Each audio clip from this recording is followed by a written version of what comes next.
താളമേളത്തോടെ വാദ്യഘോഷത്തോടെ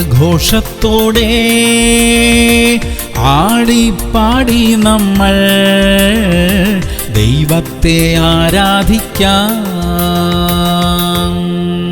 സങ്കീർത്തനങ്ങൾ 50:23. സ്തോത്രമെന്ന യാഗമർപ്പിക്കുന്നവൻ എന്നെ മഹത്വപ്പെടുത്തുന്നു. തന്റെ നടപ്പിനെ ക്രമപ്പെടുത്തുന്നവന് ഞാൻ ദൈവത്തിന്റെ രക്ഷയെ കാണിക്കും. പ്രിയമുള്ളവരെ, തന്റെ നടപ്പിനെ ക്രമപ്പെടുത്തുന്നവന് വേണ്ടി ദൈവം തന്റെ സഹായമയക്കും. അതായത് ജീവിതത്തിൽ എന്തെങ്കിലും കുറവുകൾ സംഭവിച്ചിട്ടുണ്ടെങ്കിൽ അതിനെ ശരിയാക്കണം, തെറ്റിനെ തിരുത്തണം. അറിഞ്ഞുകൊണ്ട് തെറ്റിൽ ജീവിക്കരുത്. തെറ്റുകളെ ഏറ്റുപറഞ്ഞ് ഉപേക്ഷിക്കുന്നവർക്ക് ദൈവത്തിന്റെ കരുണ ലഭിക്കും എന്ന് തിരുവചനം നമ്മെ ഓർമ്മിപ്പിക്കുന്നു. അങ്ങനെയുള്ള ജീവിതം അനുഗ്രഹിക്കപ്പെടും. ദൈവം അവരെ നിശ്ചയമായും സഹായിക്കും. പ്രാർത്ഥിക്കാം. സ്വർഗീയ പിതാവേ, ഞങ്ങളുടെ തെറ്റുകളെ തിരിച്ചറിയാനും തിരുത്തുവാനുമുള്ള കൃപ ഞങ്ങൾക്ക് തരണമേ അപ്പാ. തെറ്റുകൂടാതെ ജീവിക്കുവാൻ, അങ്ങയോട് ചേർന്ന് നടക്കുവാൻ ഞങ്ങളെ സഹായിക്കണമേ. യേശു ക്രിസ്തുവിന്റെ നാമത്തിൽ തന്നെ.